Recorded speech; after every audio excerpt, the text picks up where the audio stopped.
और चलिए खबरों में आगे बढ़ते बताते चले कि सरदार वल्लभ भाई पटेल की 150वीं जन्म जयंती के अवसर पर जयपुर में 31 अक्टूबर 2025 को रन फॉर यूनिटी मार्च का भव्य आयोजन किया जाएगा। तो जिसके लिए भारतीय जनता पार्टी मुख्यालय पर एक बैठक भी हुई है और इस यूनिटी मार्च का आयोजन 31 अक्टूबर को सुबह 7 बजे महात्मा गांधी सर्कल से अमर जवान ज्योति तक होगा, जिसमें मुख्यमंत्री भजनलाल शर्मा समेत जयपुर के तमाम जनप्रतिनिधि और कार्यकर्ता शामिल होंगे। बीजेपी प्रदेश अध्यक्ष मदन राठौड़ की अध्यक्षता में हुई इस बैठक में ये तय किया गया कि 31 अक्टूबर से 25 नवंबर तक प्रदेश भर में अलग अलग कार्यक्रम किए जाएंगे। इन कार्यक्रमों के तहत सभी विधानसभा क्षेत्रों में रन फॉर यूनिटी और पद यात्राओं का आयोजन होगा।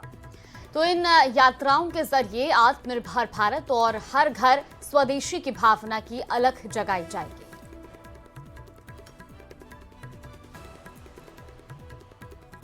इससे कोई कमजोर नहीं कर सके, इसके लिए एक जागरण अभियान हम चलाना चाहते हैं।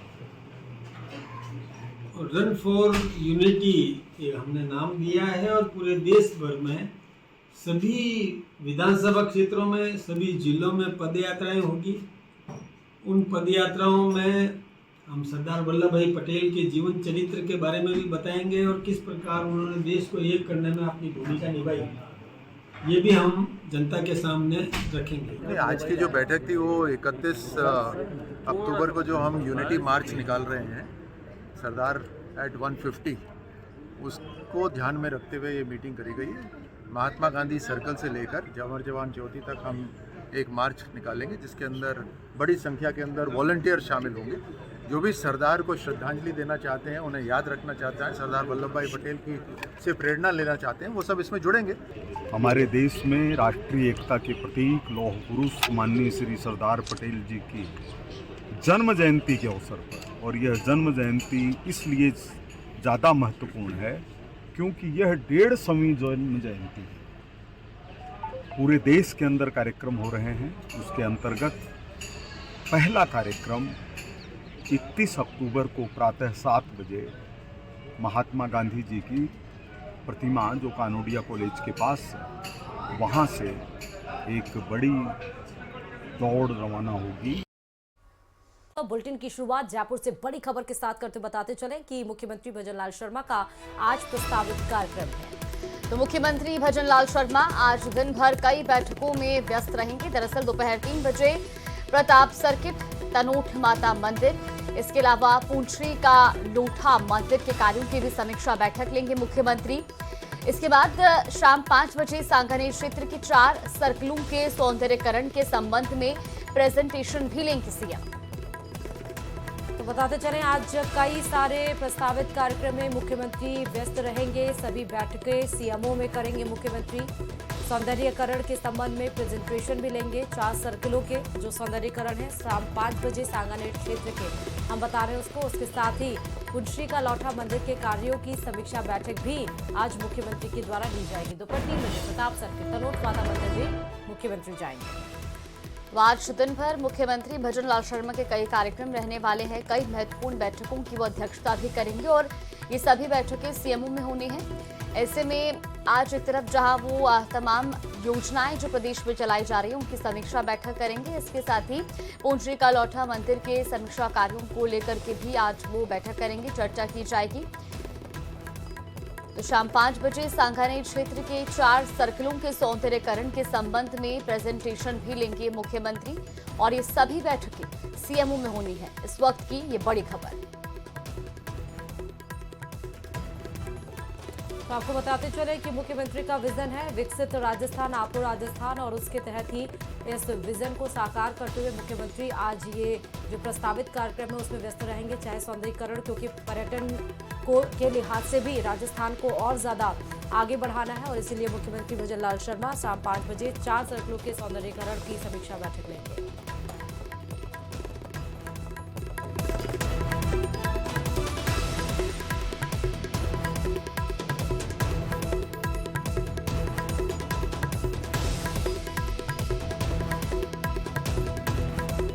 और चलिए अब खबरों में आगे बढ़ते हैं। अंतः उपचुनाव करण बेहद दिलचस्प हो चला है। भले ही ये मुकाबला त्रिकोणीय है, लेकिन चुनाव से पहले ही प्रचार प्रसार के मैदान में जंग छिड़ी हुई है। जहां बीजेपी के स्टार प्रचारक लगातार अंता के रण में डेरा जमाए बैठे हैं, तो वहीं कांग्रेस के प्रमोद जैन भाया अकेले ही मोर्चा संभाले हुए हैं। रिपोर्ट देखिए।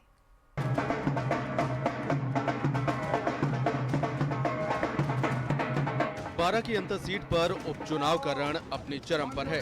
बीजेपी ने अंता के रण में अपनी पूरी ताकत झोंक दी है। उप मुख्यमंत्री प्रेमचंद बैरवा से लेकर कई कैबिनेट मंत्री इन दिनों अंता की गलियों में डेरा डाले हुए हैं और प्रत्याशी मोरपाल सुमन के लिए लगातार प्रचार कर रहे हैं। यहाँ तक कि बीजेपी के बड़े नेताओं में सीएम भजनलाल और वसुंधरा राजे की एंट्री की तारीख अभी तय नहीं, लेकिन स्टार प्रचारकों की फौज पूरी तरह तैयार है। जनता का प्यार और जिस तरह से विकास कार्य जो जनता के करवाए जा रहे हैं, उनके हिसाब से हमेशा जनता ने आशीर्वाद दिया है। और डबल इंजन की सरकार जो हमारे राजस्थान में मुख्यमंत्री भजनलाल शर्मा जी ने विकसित राजस्थान का एक संकल्प लेते हुए आगे बढ़ रहे हैं। वहीं दूसरी ओर कांग्रेस के खेमे में तस्वीर बिल्कुल अलग है। कांग्रेस उम्मीदवार प्रमोद जैन भाया मैदान में अकेले ही ताल ठोकते नजर आ रहे हैं। भाया तो पूरी जान से हर गांव, हर ढाणी में प्रचार प्रसार कर रहे हैं, लेकिन कांग्रेस के दिग्गज नेता अभी तक प्रचार से नाराज हैं। वहीं कांग्रेस के चुनाव प्रभारी अशोक चांदना इस अकेलेपन पर सफाई देते दिख रहे हैं। चांदना का कहना है कि दिवाली के त्योहार के चलते प्रदेश के बड़े नेता प्रचार के लिए समय नहीं निकाल पाए हैं। हालांकि उन्होंने ये दावा किया कि पीसीसी की ओर से 80% ऑब्जर्वर और इंचार्ज मैदान में हैं। नहीं, वो तो स्टार प्रचारक की लिस्ट आई है, तो स्टार प्रचारक को तो जब कोई प्रोग्राम होता है, मीटिंग होता है, तो जनता को संबोधन देने के लिए बुलाया जाता है। तो वो भी तो प्रोग्राम अब दिवाली के बाद में अब चुनाव उठेगा, काफी लोग लीडर आएंगे, समर्थन करेंगे। हम तो पीसीसी से जितने ऑब्जर्वर इंचार्ज लगे हैं वो लमसम 80% यहाँ पर हैं, कल सारे आ गए थे। बहरहाल बीजेपी जहां पूरी ताकत से अंतर विजय पर निकली है, तो कांग्रेस उम्मीदवार प्रमोद जैन भाया अकेले ही अपने दम पर मैदान संभाले हुए हैं। न्यूज़ 18 के लिए 12 से विपिन तिवारी की रिपोर्ट। तो वहीं राजस्थान कांग्रेस में संगठन सृजन अभियान के तहत जिलाध्यक्षों की नई लिस्ट का इंतजार अब और ज्यादा बढ़ गया है। 50% आरक्षण फॉर्मूले को लागू करने की चुनौती के बीच कांग्रेस सोशल इंजीनियरिंग का पेंच फंस गया है। जिला अध्यक्षों के जरिए क्या कांग्रेस अपने परंपरागत वोट बैंक के साथ इस पूरे मामले को सुलझा पाएगी? इसमें रिपोर्ट देखिए।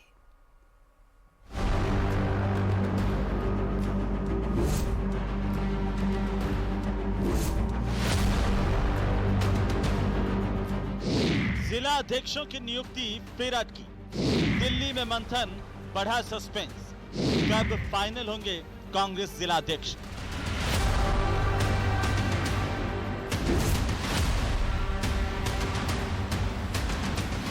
राजस्थान में कांग्रेस जिला अध्यक्षों की नई लिस्ट जारी होने से पहले ही सोशल इंजीनियरिंग का गणित उलझ गया। राहुल गांधी के उदयपुर चिंतन शिविर में तय किए गए 50% आरक्षण फॉर्मूले की कसौटी पर अब जिला अध्यक्षों की नियुक्तियां टिकी।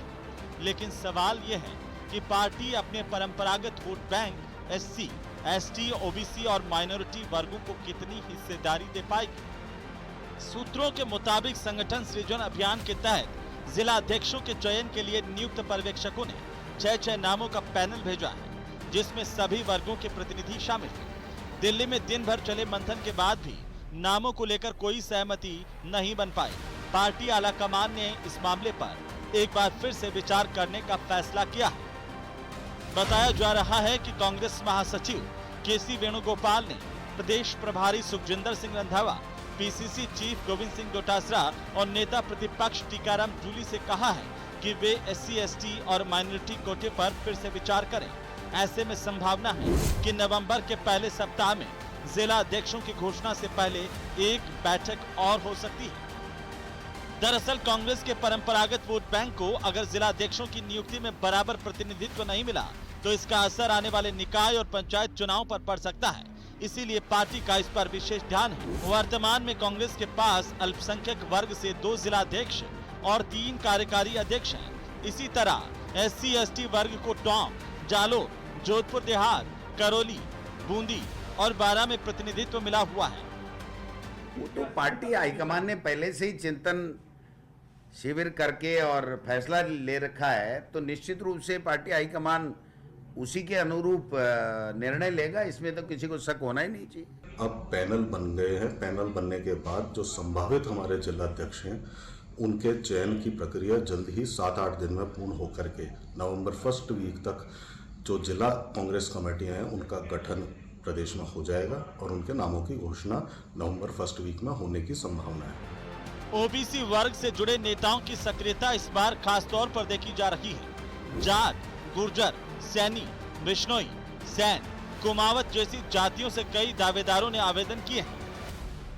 कांग्रेस के परंपरागत वोट जो है SC, ST, OBC माइनॉरिटी, इन परंपरागत वोटों को संगठित करने के लिए, बटोरने के लिए परिवर्तन की बहुत आवश्यकता है। ये राहुल गांधी जी कहते हैं। कहा जा रहा है कि राजस्थान में संगठन की ये नई बुनावट आने वाले चुनाव की राजनीतिक दिशा तय कर सकती है। तमाम चीज़ों को जोड़ करके कोशिश की जा रही है कि एक बार फिर से बैठक हो जिसमें जिला अध्यक्षों के चयन के लिए प्रदेश अध्यक्ष मौजूद रहें, नेता प्रतिपक्ष मौजूद रहें, प्रदेश के प्रभारी मौजूद रहें और वो KC वेणुगोपाल के साथ बैठ करके डिस्कस करें ताकि प्रदेश के जिलाध्यक्ष भी चुने जाएं और सभी को पर्याप्त नुमाइंदगी की जो बात कही गई है वो भी पूरी की जाए। कैमरा पर्सन दिलीप चेची के साथ में अरबाज अहमद, न्यूज़ 18 के लिए जयपुर से। वहीं जयपुर में राज्य वित्त आयोग अध्यक्ष डॉक्टर अरुण चतुर्वेदी ने पूर्व CM अशोक गहलोत पर पलटवार किया। पलटवार करते हुए उन्होंने कहा है कि गहलोत खुद के काले कारनामे भूल रहे हैं, उन्हें जनता की नहीं सत्ता बचाने की चिंता थी। सुनिए जरा क्या कुछ कहा है। की हत्या करती रही उसको पूर्व मुख्यमंत्री अशोक गहलोत जी का आज का वक्तव्य उस कहावत को, मुहावरे को चरितार्थ करता है कि 100 चूहे खा के बिल्ली हज को चली। जो लगातार देश में लोकतंत्र की हत्या करती रही उस कांग्रेस पार्टी के प्रतिनिधि आज भारतीय जनता पार्टी के ऊपर कहते हैं कि वहां लोकतंत्र नहीं है, अर्थतंत्र के ऊपर विश्वास करती है। जो अशोक गहलोत जी शायद उस कालखंड को भूल गए जब 5 साल तक आपके यहाँ जल जीवन मिशन में घोटाले हुए, DOIT के कुर्सी के, मुख्यमंत्री की कुर्सी के नीचे आपके यहाँ DOIT के ऑफिस में पैसे का जखीरा मिला। आपके यहाँ लगातार 2 साल तक विभिन्न होटलों में सरकार जनता की चिंता करने के स्थान पर आपकी सरकार होटलों के अंदर बैठी रही, 7 स्टार होटलों में। लगातार आपने पैसे का दुरुपयोग कर करके अपनी सत्ता को बचाने का प्रयास किया। आज़ादी के बाद के कालखंड में 1950 के जीप घोटाले से लेकर के अलग अलग घोटालों में जो कांग्रेस पार्टी इन्वॉल्व रही वो आज भारतीय जनता पार्टी, जिसने लगातार लोकतंत्र की हामी दी और लोकतंत्र के आधार पर सरकार बनाकर आज बैठी है, उसके ऊपर इस तरह का आरोप लगा करके देश को गुमराह करने का प्रयास किया। और चलिए खबरों में आगे बढ़ते बताते चले कि सरदार वल्लभ भाई पटेल की 150वीं जन्म जयंती के अवसर पर जयपुर में 31 अक्टूबर 2025 को रन फॉर यूनिटी मार्च का भव्य आयोजन किया जाएगा। तो जिसके लिए भारतीय जनता पार्टी मुख्यालय पर एक बैठक भी हुई है और इस यूनिटी मार्च का आयोजन 31 अक्टूबर को सुबह 7 बजे महात्मा गांधी सर्कल से अमर जवान ज्योति तक होगा, जिसमें मुख्यमंत्री भजनलाल शर्मा समेत जयपुर के तमाम जनप्रतिनिधि और कार्यकर्ता शामिल होंगे। बीजेपी प्रदेश अध्यक्ष मदन राठौड़ की अध्यक्षता में हुई इस बैठक में यह तय किया गया कि 31 अक्टूबर से 25 नवंबर तक प्रदेश भर में अलग अलग कार्यक्रम किए जाएंगे। इन कार्यक्रमों के तहत सभी विधानसभा क्षेत्रों में रन फॉर यूनिटी और पद यात्राओं का आयोजन होगा। तो इन यात्राओं के जरिए आत्मनिर्भर भारत और हर घर स्वदेशी की भावना की अलख जगाई जाएगी।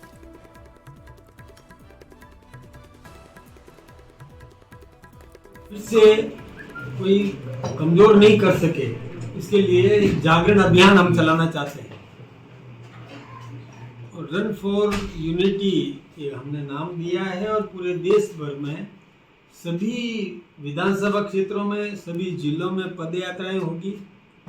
उन पद यात्राओं में हम सरदार वल्लभ भाई पटेल के जीवन चरित्र के बारे में भी बताएंगे और किस प्रकार उन्होंने देश को एक करने में अपनी भूमिका निभाई, ये भी हम जनता के सामने रखेंगे। आज की जो बैठक थी वो 31 अक्टूबर को जो हम यूनिटी मार्च निकाल रहे हैं सरदार एट 150, उसको ध्यान में रखते हुए ये मीटिंग करी गई है। महात्मा गांधी सर्कल से लेकर अमर जवान ज्योति तक हम एक मार्च निकालेंगे, जिसके अंदर बड़ी संख्या के अंदर वॉलंटियर शामिल होंगे। जो भी सरदार को श्रद्धांजलि देना चाहते हैं, उन्हें याद रखना चाहते हैं, सरदार वल्लभ भाई पटेल की से प्रेरणा लेना चाहते हैं, वो सब इसमें जुड़ेंगे। हमारे देश में राष्ट्रीय एकता के प्रतीक लौह पुरुष माननीय श्री सरदार पटेल जी की जन्म जयंती के अवसर पर और यह जन्म जयंती इसलिए ज़्यादा महत्वपूर्ण है क्योंकि यह 150वीं जन्म जयंती है। पूरे देश के अंदर कार्यक्रम हो रहे हैं। उसके अंतर्गत पहला कार्यक्रम 31 अक्टूबर को प्रातः 7 बजे महात्मा गांधी जी की प्रतिमा जो कानोडिया कॉलेज के पास है, वहाँ से एक बड़ी दौड़ रवाना होगी